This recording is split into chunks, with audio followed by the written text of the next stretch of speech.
honestly, as an entrepreneur, you're always looking at like, how can you cheat? Yeah. You know, how can you make things faster, quicker, cheaper, be more creative? How do you learn the ins and outs of what it takes to make production so that when you go back to the factory, you're not giving them the same problems that most companies are?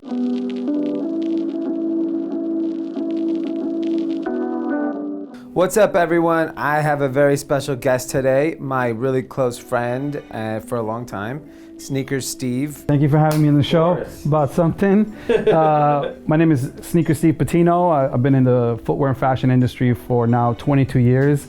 And sneakers have allowed me to travel the whole world and be a part of an incredible industry, so I owe a lot to sneakers. Started in retail, working for free, so it's important everybody knows that. Yeah.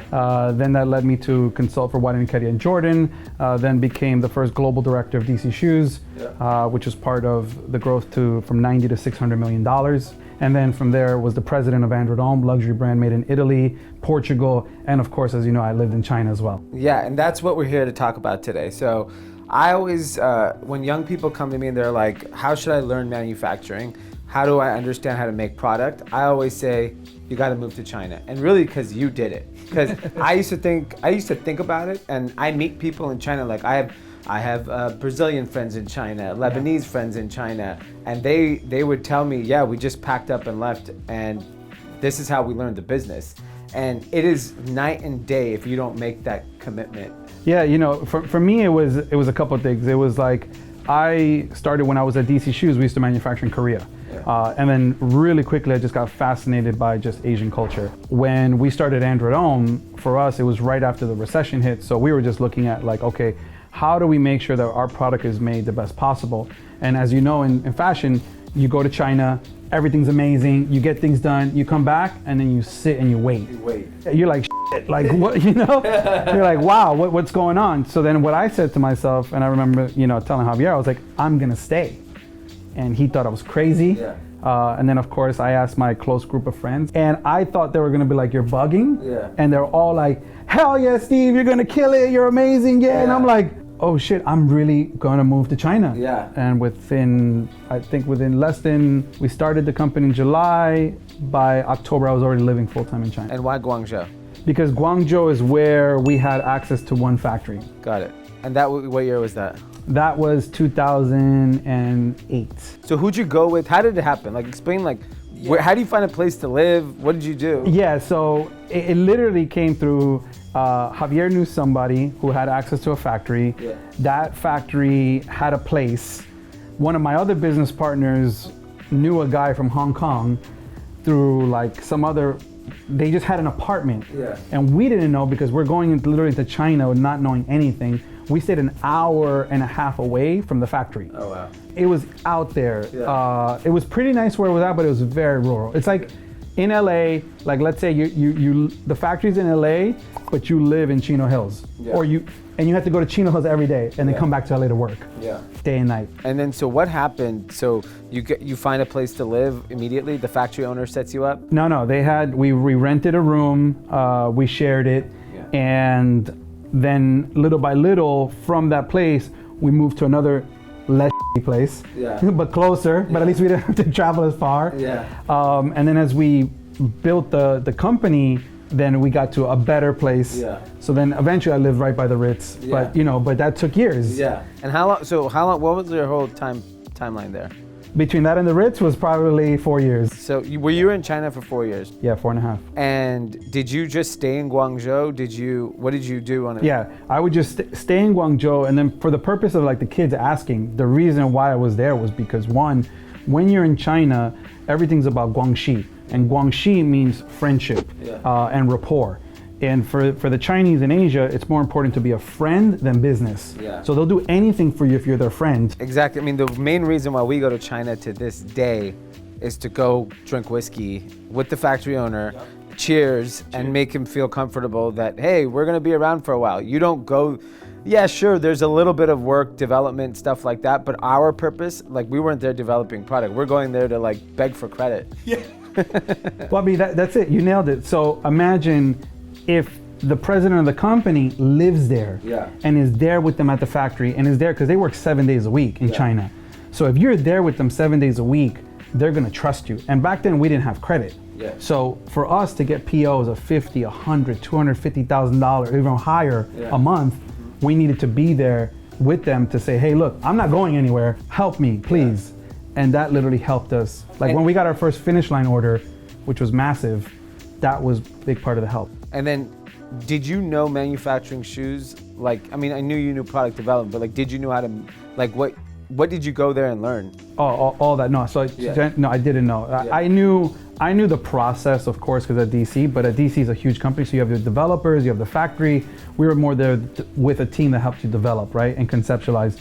There, you're actually at the factories, you see them making the shoes. You're more in the factory, and what you learn is really, honestly, as an entrepreneur, you're always looking at like, how can you cheat? You know, how can you make things faster, quicker, cheaper, be more creative? How do you learn the ins and outs of what it takes to make production so that when you go back to the factory, you're not giving them the same problems that most companies are? So you're coming to them from the production standpoint, so they love you. Because they're like, oh, you understand my problems. And you already are telling them how to circumvent them. So when you give them something, it's already like, thank you, let's go. And that's how the company grew. And so, I mean, what do you think that did for your business? Like how important of a decision was that? I think it was, without investors, I don't believe we would have been able to do it. So because it was us, so very quickly we started, with the help of retailers, we became self-sufficient in the way that with the credit that the factories were giving us and helping us, it allowed us to grow the company. Also in terms of the product and SKUs. Because while we were in China, which is so interesting, we were in a hotel room and this is a true story. I'm by the train station in Guangzhou. I look out the window, I see the big Chinese Communist flag, and for some reason I'm like, we're in China. Like, we can make anything. Like, let's make it, you know? Because when you have the means of production, you can make anything. And if you have the client base, your business model might not be big enough to grow that. But if you have product, the customer can buy anything you have if it's at the right price point. So we were doing private label programs, and we were just literally like, we'll do anything you want. What do you need? Sunglasses, visors, caps. So crazy. Well, it's crazy because when you go to China and you go like to the big shows, what's the November show? Canton Fair. Canton Fair. When you go to Canton Fair, your mind is blown. I mean, you're talking about miles and miles of boots. Which are all factories. All factories making anything you want in the world. If you're in a manufacturing business and you haven't been there, what are you doing? And I think the biggest thing is that you don't realize how cheap things are actually to make till you show up in China. Because there's obviously agents. Everyone's an agent. So there is margin there on every set of the supply chain that I don't think a lot of these younger people, until you show up there, realize. So do you recommend what you did to other folks? Yes, but not stay as long. Because what I believe that I missed personally was when the start of social media started. What happens is that there's two ways to go to business. It's like either you have a really compelling business model and you can create product and you can ship and you deliver, and you know this, or you're just hot and it doesn't matter what you have at what price and they'll pay whatever. So ultimately you want a balance of both. Of course, a high demand with so product usually always wins. And that's what I believe I missed. I could have said, hey, set my roots down, leave 2 years earlier and just pump it, market it, and God knows how many more opportunities could have came. That's true. That's interesting. And then after all said and done, you're now making stuff in Portugal. So what made you stop making stuff in China? The quality. So the quality is... What part of the quality? Because like when I walk a Chinese factory, especially in apparel, I see automation, I see spotless factories, I see robots, I see stuff that I don't see anywhere else in the world. So is that a quality issue when it comes to specifically footwear? Because on the apparel side, I don't know, I've never made apparel in Italy, so I don't know, or Portugal, but I always had this feeling that China was so far ahead. So a lot of the handwork, and it's really handwork, a lot of these shoes are made by hand. So the level of craftsmanship that comes from the factories in Italy and in Portugal, just European handmade production, is completely at a different level. So from stitch count to the leathers, to the quality, to the QC, just the smell of the shoes, all together, the fit, the last, the construction, as well as China's very quick at knocking off, but they're not really good at creating. Yeah. So in terms of, if it's a new you're always product, late. Yeah. So if you're a fashion brand, like what I'm in the fashion business, it's better to be ahead of the curve. So like, even if you look at Virgil moving his production to Italy, why is he so hot outside of him being hyper hot? But he has got incredible product when you look at it. And he can't do that in China because they don't have those trends. So when you're leading from the European textile business and the fashion houses that are creating something they call fantasia, which is fantasy, they're literally cooking it up with the best ingredients, with the newest mills. That's not happening in China. China's waiting to see it on Instagram so they could copy it and then react, but you're always behind calendar. So quality and then innovation is just unparalleled. Yeah. That's why you can see Margiela, Balenciaga, what they're doing with their shoes. How come the Chinese brands or product companies that are making, why are they not doing it? Yeah. Because that kind of thinking is not coming from there. And do you think people should move to a Portugal or an Italy, or are they a little more better at communication where you're not needing to live and be in front of them? The level of product knowledge in their everyday life of the workers is not the same as what you see in Europe. So for example, a worker, just the workers that work in the Italian and Portuguese factory, they live a certain standard of life. They have a certain style of shopping. They bought European-made products their whole life. Yeah. I think that's the biggest difference. Because when you meet a factory owner from Asia who's traveled and then a factory owner that hasn't traveled, you see in the product they deliver to you. Correct. So imagine that communicating to the workers, to 500, 1,000, 50,000 workers in some of these villages that make these products. Yeah.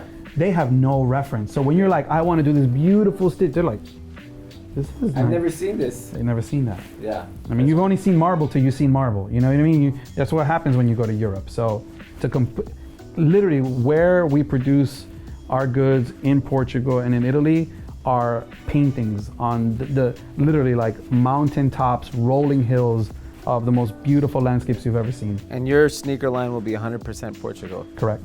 It's exciting. And did you learn Chinese? So I'll introduce myself in Chinese, and I'll say, 我的名字叫史蒂夫, which is my name is Steven. Yeah. 很高兴认识你, which is nice to meet you. And 我知道, which means I know. So basically, like, I'm able to speak to you basic, like 这是我的名片 means this is my business card. Yeah. But the thing about China is taiguela is a very important word to know. You're just always expensive. Yeah. Whatever they say, and they love it. Yeah, it's a game. Yeah, It's a game. They know they're coming down. They know they're coming down. And when you say taiguela just means it's too expensive. Okay. That's awesome. Well, yeah, I mean, I think that's enough information for someone to go. So either move to Portugal, Italy, or China, your choice. Yeah, I mean, what I advise, because a lot of people call me and they ask me as well, and I tell them, one is I didn't have the options that they have. I didn't have Alibaba and some of these search engines. And I also didn't have the access. Like right now, I can Google make sneakers in China. Yeah. 1,000 factories will come out. Yeah. What's more important for them to understand is that it's not about getting the factory, it's about making sure that they can deliver. Because they'll ship you a good sample, but God forbid what they're going to ship you in production. What you're producing with New Republic in China is just absolutely beautiful. Having that knowledge, you know, what you guys do. Because I sent one of those shoes to Portugal and they're like, this is amazing. Yeah. Hands down, man. Like, that's good. So, it's dope. Cool. Well, thank you. There you go. That was dope. That was a really good informational thing. Thanks, guys. Thank you for having me. Yeah. Ni hao.